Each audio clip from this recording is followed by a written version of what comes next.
Bienvenue dans cette nouvelle vidéo où on va parler d'un sujet hyper important. C'est une question qu'on me pose très souvent et à juste titre.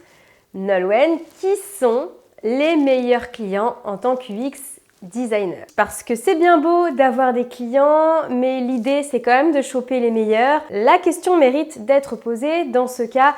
Qui sont les meilleurs clients tout simplement? Quand on est UX, UI designer, UX, UI designer, qui sont les meilleurs clients pour nous?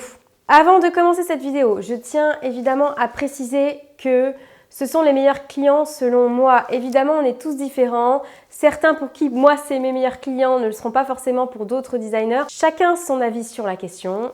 Moi, je vais vous donner dans cette vidéo le mien. Alors déjà, pourquoi se poser cette question est important? Si vous me suivez depuis un petit moment, vous savez que j'ai pas toujours été une freelance épanouie, que j'ai passé des années en réalité à ne pas être épanouie justement.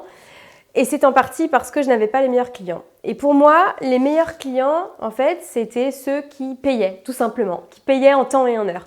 Et je me disais, 99% de mes clients me payent en temps et en heure, alors c'est quoi le problème? Sauf que c'est pas parce que c'était un client qui payait en temps et en heure que c'était pour autant une mission où je galérais pas avec lui, où c'était fluide, où tout allait bien. Donc, premier point super important, ne pensez pas qu'un bon client, c'est tout simplement un client qui paye. Et je regrette aujourd'hui qu'on me contacte majoritairement pour me poser la question de comment trouver des clients, au lieu de la question comment trouver les meilleurs clients. Parce que c'est vraiment celle-ci qui est très importante. C'est à cette question-là qu'on doit répondre. Je dis souvent que c'est pas si compliqué que ça d'avoir des clients. Dans notre métier, on a de la chance d'avoir beaucoup de demandes. Ce n'est pas si compliqué que ça d'avoir des clients en tant que UX designer. En revanche, avoir les bons clients, ça c'est autre chose. Donc déjà, je souhaiterais que vous ne vous posiez pas cette question de comment avoir des clients, mais vraiment qui sont les meilleurs clients et comment faire pour les avoir. Pour vous déculpabiliser un petit peu, sachez que moi j'ai mis 5 ans. De toute façon, j'ai mis 5 ans à me poser cette véritable question. Donc si c'est pas encore venu dans votre tête, ne vous inquiétez pas, c'est pas toujours simple et chacun a son rythme. Là aujourd'hui, je vais vous parler du qui sont les meilleurs clients et pas du comment obtenir ces meilleurs clients. Le comment, c'est l'objet de ma formation en ligne. Vous pourrez retrouver le lien en commentaire de cette vidéo si vous êtes intéressé par le programme. Alors, qui sont les meilleurs clients? Voici la petite liste au Père Noël. L'avantage de m'être posé cette question qu'au bout de 5 ans, c'est que j'ai accumulé de l'expérience. J'ai eu des missions, des dizaines et des dizaines de missions qui m'ont permis en fait de me poser la question de qu'est-ce que je ne voulais plus avoir. Donc j'ai pu partir de là. J'ai pu partir du terrain et de me dire qu'est-ce que je ne voulais plus et de le tourner en positif sur qu'est-ce que du coup je voudrais. Donc pour moi, les meilleurs clients dépendent pas nécessairement du secteur. Pour moi, le secteur dans lequel évolue mon client est peu important. Ce qui va compter pour moi, numéro 1, le budget. Ça peut paraître évident, mais moi je me suis voilé la face pendant très longtemps en me disant « Nolwenn, c'est bon, il n'y a pas que l'argent qui compte, c'est déjà bien cette mission, ouais regarde, c'est un projet très intéressant ». Non, maintenant je place en critère numéro 1 le budget. C'est simple, maintenant je ne facture pas de projet de refonte en dessous de 3 000 €. Pour la simple et bonne raison que pour moi c'est difficile de faire mon travail en dessous de cette somme.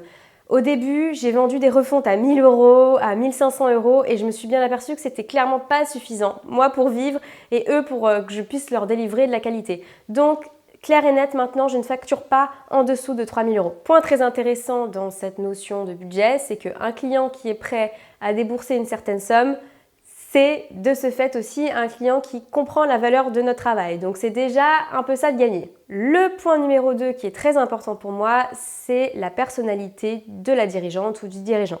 C'est beaucoup une question de feeling, donc je ne vais pas trop m'étendre sur le sujet, mais j'ai des petites choses comme ça, des petits warnings où je me dis ça va pas trop fitter. Par exemple, un prospect qui va en entretien de prospection, la première fois qu'on se voit, va me couper la parole, ne va pas me laisser parler et va naturellement vouloir me couper. Ça, pour moi, par exemple, c'est un signal un peu rouge.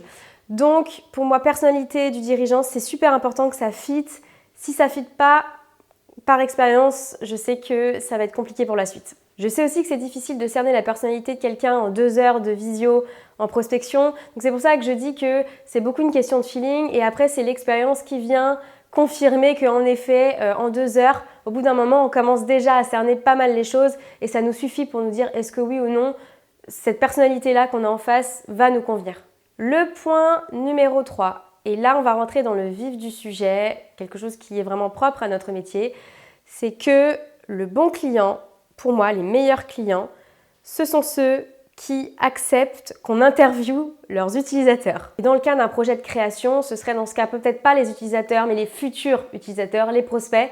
Dans tous les cas, que le porteur de projet soit complètement OK pour que je puisse, moi, aller à la rencontre de ces prospects, de ces utilisateurs. Pendant trop longtemps, j'ai accepté de vendre des missions de refonte ou de création sans interviewer les utilisateurs. Ces clients-là me disaient on n'a pas le budget pour ça, on n'a pas le temps, nous on connaît nos utilisateurs donc c'est bon. Et je me disais au départ qu'ils avaient sûrement raison et que ok, va pour une prestation sans interview utilisateur. Là c'était un peu qui tout double. Il y a eu des fois où par chance, j'ai formulé la bonne réponse et les users ensuite étaient contents, donc j'avais pas eu besoin de les interviewer, ça a matché. Et il y a eu des fois où vraiment je me suis cassé les dents et où du coup c'était pas satisfaisant non plus. Ça m'a du coup amené à 2 constats de mon côté sur ce sujet-là. Interviewer les utilisateurs, ce n'est pas la cerise sur le gâteau dans le process, dans mes accompagnements. Ce n'est pas une cerise sur le gâteau, c'est une composante essentielle, c'est pas juste le bonus.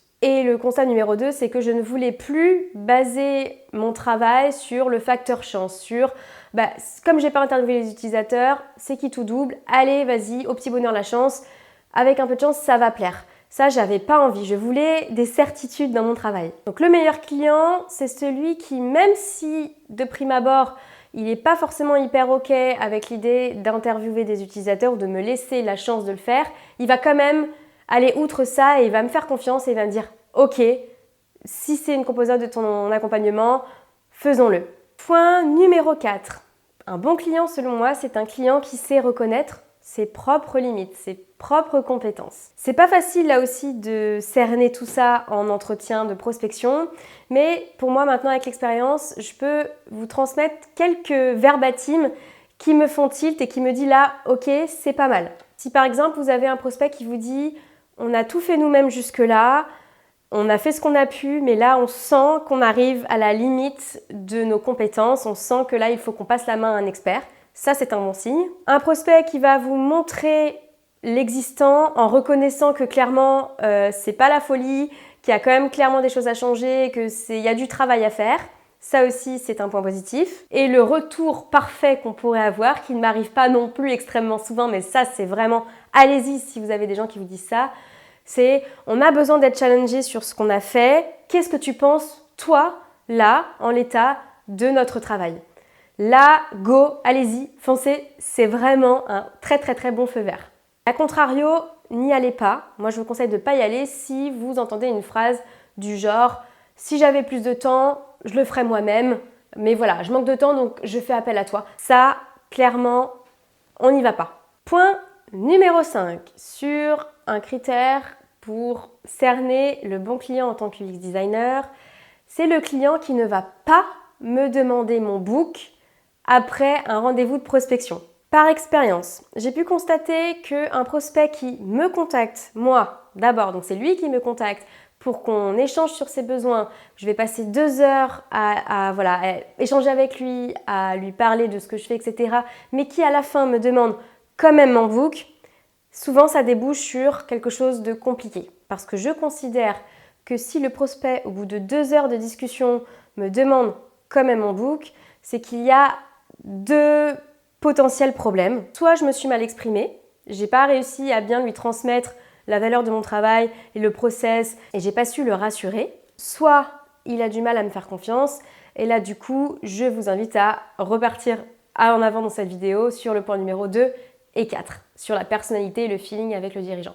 Dans tous les cas, ça veut dire que le feeling n'est pas là en fait. Donc, je vous le dis, à chaque fois que je me suis forcée à envoyer un book après ces 2 heures qui se sont soldées sur une demande de book, ça capotait. Enfin, en tout cas, c'était pas une mission productive, c'était pas une mission pour laquelle j'étais fière aussi de travailler.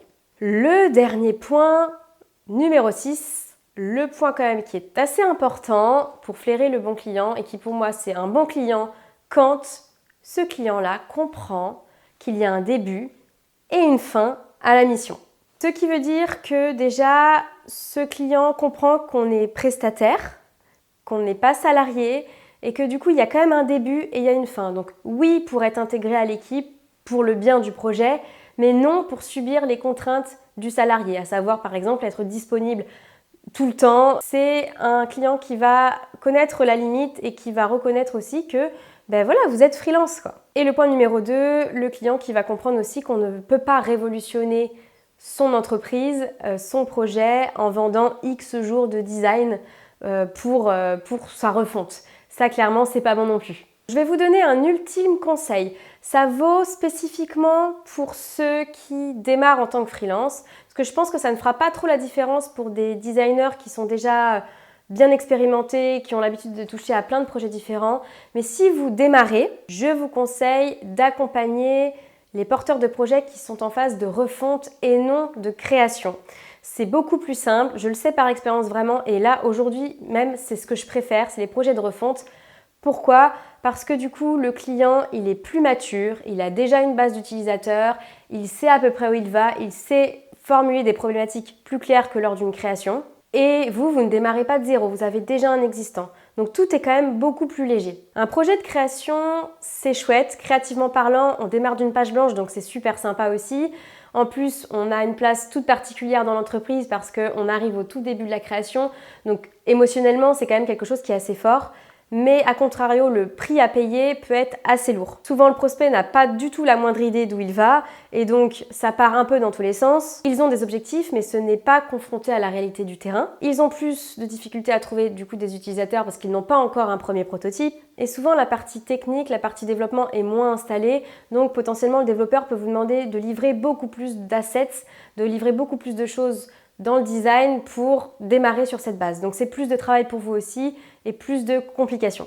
Donc pour résumer, les clients pour moi, les top clients, les meilleurs clients en tant que UX designer, ce sont les clients qui sont prêts à mettre le budget, avec qui j'ai un feeling au top, qui acceptent de nous mettre en relation avec leurs utilisateurs. C'est un client qui sait reconnaître la limite de ses compétences, celui qui ne me demande pas mon book au bout de 2 heures d'entretien de prospection, et enfin celui qui comprend qu'il y a un début et une fin à une mission. J'espère que cette vidéo aura répondu à vos questions sur ce sujet. Je suis aussi très curieuse de savoir pour vous, qui sont les meilleurs clients et comment vous pensez pouvoir les atteindre. Je le répète, si vous avez envie de trouver ces meilleurs clients-là, suivez ma formation en ligne. Cette formation, elle est là pour ça, elle est là pour vous aider à trouver les meilleurs clients. Comment les trouver ceux-là? Comment trouver les pépites, ceux avec qui vous allez pouvoir vous épanouir, avec qui ce sera beaucoup plus facile d'avancer sur des missions. Pour en savoir plus sur les 10 heures de formation que je propose, le lien est en description de cette vidéo. N'hésitez pas à consulter tout ça. Si vous avez des questions, comme d'habitude, j'y réponds en commentaire de cette vidéo ou sur LinkedIn essentiellement. Je vous souhaite une bonne journée et je vous dis à très bientôt. Ciao!